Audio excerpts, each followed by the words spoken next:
Salut à tous, c'est Monor, bienvenue dans cette nouvelle vidéo, nouvelle anecdote qui se déroule encore une fois au Japon en janvier 2018. À cette période, mon PVT, donc visa vacances travail, arrivait à expiration, je crois qu'il expirait dans 2 semaines. Et l'entreprise dans laquelle je travaillais, qui était l'entreprise de sécurité, voilà, avec le bâton rouge, Aidozo, vous connaissez. Si vous savez pas, j'ai plein de vidéos sur ma chaîne qui expliquent ce qu'était mon travail au Japon, donc je vous invite à aller les voir. Il se trouve que cette entreprise avait accepté de me sponsoriser pour un visa travail que je n'ai pas obtenu par la suite, mais là n'est pas le sujet de cette vidéo. Pour faire la demande de ce visa, l'immigration demandait un bon paquet de documents, c'était vraiment beaucoup, je me rappelle.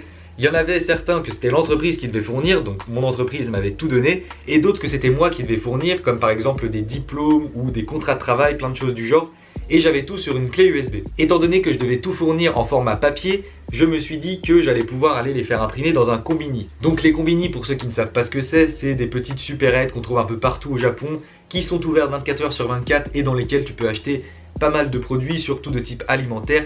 Et il propose également beaucoup de services, dont celui de pouvoir imprimer tes documents. Alors ce jour-là, mon patron m'avait donné un jour de congé pour que je m'occupe de justement imprimer tous mes documents et que j'aille par la suite à l'immigration pour déposer ma demande pour le visa. Je pars donc de chez moi avec ma clé USB et donc tous les autres documents de l'entreprise en direction du combini le plus proche qui était un 7-Eleven. Alors en fait, dans les combini, pour imprimer tes documents, tu as dans un petit coin une imprimante, donc tu peux soit photocopier ou soit brancher une clé USB ou une carte SD, et tu peux même connecter ton téléphone en Bluetooth à l'imprimante pour faire imprimer des documents qui sont sur ton téléphone. Moi j'avais une clé USB, donc je suis arrivé dans le combini et j'ai branché ma clé USB sur l'imprimante. Et alors là, je ne sais pas pourquoi, mais mes documents n'apparaissaient pas sur la clé USB depuis l'imprimante.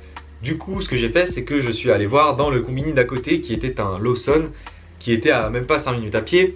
J'ai essayé pareil. En fait, je branchais ma clé dans la machine et ça mettait qu'il n'y avait aucun fichier sur la clé USB. Donc j'étais assez étonné et j'ai donc décidé de retourner chez moi et d'aller vérifier sur mon ordinateur si les documents étaient sur la clé. Je sais pas, peut-être que j'avais fait une mauvaise manipulation sur l'ordi ou quelque chose comme ça. En arrivant chez moi, j'ai donc branché ma clé USB sur mon ordinateur et les fichiers étaient bien sur la clé. Donc je sais pas pourquoi l'imprimante ne les lise pas. Je me suis dit c'est bizarre. J'ai tenté de changer le format des fichiers qui étaient en PDF, j'ai tenté de les mettre en JPEG et je suis reparti en direction du 7-Eleven. Je branche ma clé, il n'y avait rien sur la clé, pareil, même affaire. Je vais au Lawson, toujours rien sur la clé. Donc j'avais déjà perdu pas mal de temps, sachant que l'immigration ouvrait à 9 h je crois, et mon objectif était d'y aller le plus tôt possible, directement à l'ouverture, parce qu'après, il y a vraiment beaucoup de monde et donc énormément d'attentes. Bon, vu le temps que j'avais perdu, là, clairement, c'était mort pour y être à l'ouverture. Bon, du coup, je commençais aussi à paniquer un peu, parce que vraiment, c'était le jour de congé que mon patron m'avait donné pour aller à l'immigration et pour faire ma demande de visa. C'était vraiment quelque chose d'important parce que sinon j'allais dégager du pays, quoi, tout simplement. Ce qui s'est passé par la suite finalement. Donc ouais, je stressais, je me disais mais comment je vais faire? J'arrive pas à imprimer mes documents, faut vraiment que j'arrive à le faire rapidement. Et donc m'est venue l'idée de tester la fonctionnalité de la machine qui était la connexion Bluetooth via le téléphone. Donc je suis encore retourné chez moi, heureusement que j'habitais pas très loin, à 10 minutes à pied à peu près, et j'ai mis tous mes documents que je voulais imprimer sur mon téléphone. Je suis retourné au 7-Eleven pour la 3e fois, et j'ai tenté de connecter mon téléphone en Bluetooth. Donc pour faire ça, il fallait en fait télécharger l'application imprimante du 7-Eleven sur son téléphone et se connecter en Bluetooth via cette application. Et je ne sais pas pourquoi, ça ne fonctionnait pas. J'arrivais pas à me connecter en Bluetooth en fait, tout simplement. Donc je commençais encore à paniquer un peu plus. Je vais au Lawson, je tente la même chose, mais il se trouve qu'au Lawson, l'imprimante n'avait pas la fonctionnalité du Bluetooth. Donc je retourne au 7-Eleven, ça faisait la 4e fois en moins d'1 heure, et la personne qui était au comptoir du combini, donc la caissière, avait remarqué que ça faisait pas mal de fois que je revenais et que je partais puis que je revenais. Enfin, elle a vu que je galérais un peu avec l'imprimante et que j'arrivais pas à faire ce que je voulais faire, et elle est donc venue me voir et m'a demandé en japonais, parce qu'elle ne parlait pas anglais et moi j'ai jamais eu un niveau de japonais exceptionnel, donc voilà. La conversation par la suite a été un petit peu compliquée, mais en gros j'ai compris qu'elle me demandait si j'avais besoin d'aide, ce que je voulais faire quoi. Et donc là pendant un bon moment, franchement je pense pendant déjà 10 minutes on essayait de se comprendre, donc je lui ai dit que je voulais imprimer des documents en Bluetooth, donc au bout d'un moment elle a compris, mais elle m'expliquait qu'il fallait que je télécharge donc l'application sur mon téléphone, donc je lui disais ça marche pas, c'était vraiment encore un langage de sourd. Et au bout d'un moment, elle est partie chercher une collègue à elle, donc une autre personne du combini. Ça ressemble un peu à une situation que je vous avais racontée dans une précédente vidéo. Vous vous rappelez quand je suis arrivé à Tokyo, que je me suis perdu et que je suis allé dans des bureaux et que toutes les personnes du bureau avaient pour objectif principal de m'aider. Vous voyez, vous vous rappelez de cette situation? Et ben c'était à peu près ça avec les deux personnes du combini. Ces deux personnes en fait s'étaient mises en tête qu'il fallait absolument que je reparte de ce combini avec mes documents imprimés. J'avais l'impression que c'était vraiment leur objectif. Ils faisaient tout, ils mettaient tout en œuvre pour que j'arrive à comprendre ce qu'elle me disait.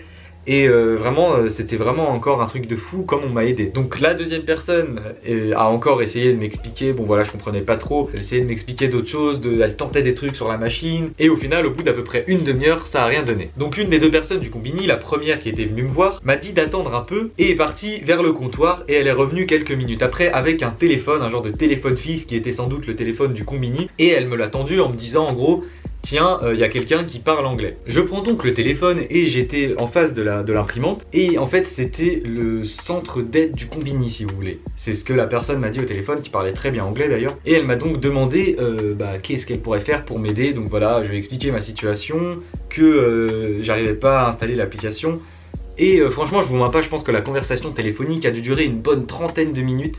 Et au final, la personne au téléphone m'a expliqué que il y avait deux applications et que j'avais sans doute téléchargé la mauvaise, ce qui était le cas. Et j'ai donc, grâce à l'appel téléphonique, réussi à imprimer tous mes documents car tout m'a très bien été expliqué en anglais. Et en fait, c'était juste que j'avais donc pas téléchargé la bonne application, j'ai donc téléchargé la bonne.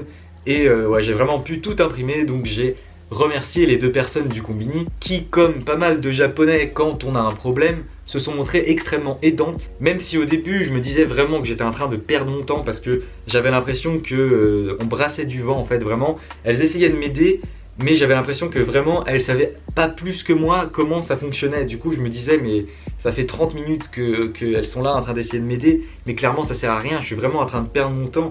Et au final elles ont trouvé la solution, même si ça a duré 1 heure au total, et ben j'ai réussi à avoir mes documents. Et par la suite, je suis donc allé au bureau de l'immigration de Tokyo, j'avais pas précisé, et j'ai déposé ma demande. Bon, vu que je suis arrivé pas mal de temps après l'ouverture, j'ai attendu extrêmement longtemps, 3 heures je crois, 3 heures d'attente avant que ma demande soit prise en compte. C'était encore une fois extrêmement long, et je n'ai donc pas eu mon visa, mais là n'est pas le sujet de la vidéo. Le tout pour dire encore une fois que les Japonais, quand vous êtes genre perdu ou que vous avez un problème, si vous demandez de l'aide, ils feront tout, ils mettront tout en œuvre. Enfin, après, je sais pas, il y a sûrement des exceptions, mais la plupart mettront tout en œuvre pour que vous retrouviez votre chemin ou que vous trouviez une solution à votre problème. Donc voilà, même si c'est une expérience totalement personnelle et que je suis certain que certaines personnes d'entre vous ont peut-être vécu des situations totalement différentes, totalement à l'opposé, avec des Japonais qui ne les ont pas du tout aidés. Et je pense que oui, ça arrive forcément, mais sur la globalité, les Japonais sont quand même ultra aidants et on s'en rend compte très rapidement quand on va dans ce pays. C'est donc la fin de cette petite anecdote, j'espère qu'elle vous a plu. Si c'est le cas, je vous invite à mettre un pouce bleu, à vous abonner à la chaîne et je vous dis à très bientôt pour une prochaine vidéo.